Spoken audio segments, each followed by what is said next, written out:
We are continuing our tutorial for Photoshop CS5 for photographers, and in this episode we're going to be looking at the different palettes that Photoshop CS5 offers. A palette is simply a dockable or movable panel that's going to hold tools or information. This over here on the left is our tool palette, and you can see that it holds all of our tools, and I can click on it and drag it and move it, and I can move it anywhere that I want, anywhere that it's going to be most useful for me in working on these different images. You can also bring it back to where it was supposed to go and let it dock and sit there out of the way. You can also use the image itself as a palette if you want, and drag it down, and it's become its own window within Photoshop. But it's pretty easy to dock once more as well. If you saw there at the top, a blue line formed right here. When you see that blue line and you're holding it down, it's telling you that it's ready to dock. If you release it there, it's going to dock within Photoshop. Our next layer is, the next palette is the layers palette. And this is pretty helpful. It shows you and helps you control your different layers. If I want to add a layer, let me go back down here and add a blank layer, and I'm just going to fill it with black. What we have, what you can look at the layers as, is a stack of papers in a sense. So at the bottom of our stack we have a photograph, but on top we have a white piece of paper, and the white piece of paper is covering it up. If I click this is going to make that layer invisible and not of any use within this file as it is, but it gives you an indication of how it's used. We can also change the opacity. So if I lower this to 50%, the bottom layer is showing through, and you're only seeing half of this top layer. So these layers come in real handy with other features that you can do within Photoshop. Our history palette is extremely important. It shows you the different things that have been done within this picture since you started.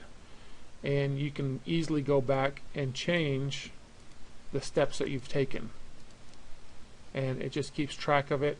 It's very, very handy, especially if you've done a whole bunch of things, and you can always come back and make adjustments to that.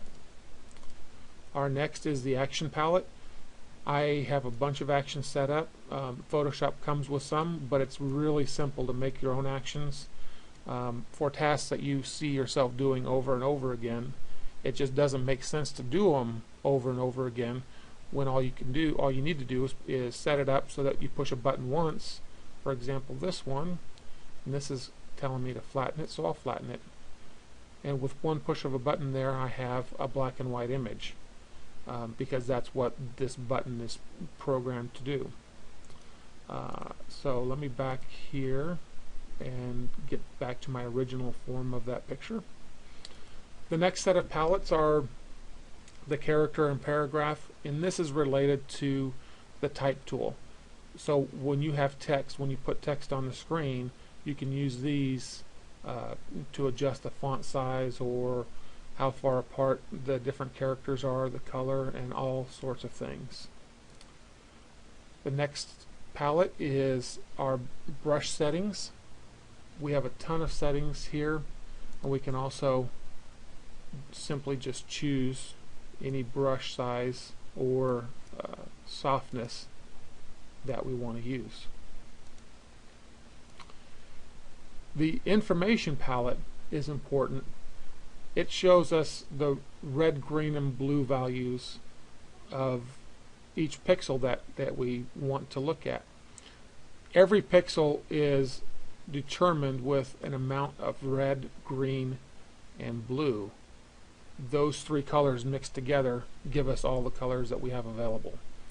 So where my cursor is now, it's red 100, green 95, and blue 31.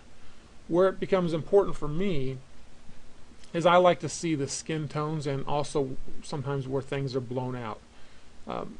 Our colors work on a scale from 0 being black to 255 being white. And up here on top of her head where the sun's hitting her, you can see it's burned out or blown out at 254, 254, 254. But that's on her hair, and you'd kind of expect that, so it's not a big deal and it's a smaller area. But where I look at the numbers a lot of times is on the skin. I don't want the reds to be too high, and 222 for red tells me that's a pretty good exposure, so I like where that's sitting. The histogram palette expresses that information on a graph. Over here on the left represents 0, and on the right represents 255. And so this shows you the number of pixels within the picture that represents that. So this area is the darker area, and this is the lighter area. There's a red spike here going up, and what that is, that's indicating this blown out spot that I was showing you earlier on top of her head. And the Navigator palette is simply going to allow you to zoom in, zoom out. I don't use it a whole lot because you can use that by using your spacebar and controller, spacebar and alt to zoom in and out pretty easily. The next one is the mini bridge, and really this is working like a folder within Windows or within your Mac. That's going just to allow you to browse through the different pictures and bring them up to work on them. It's pretty simple. The color palette allows you to adjust the colors that you're going to use, for example within a brush. If you click on that, it brings you to another palette that you can use to find what color you want. Or if you wanted, you can insert, if you know the numbers, you can enter the text here, or the numbers right here. You can move the dial and see that everything is changing there. If you want it done easily, you can just pick your own color within the swatches palette. Say pick a red and go back to the color, and it's changed red. And you can also see down here in our tool palette that it's changed red as well. Go change it back to black,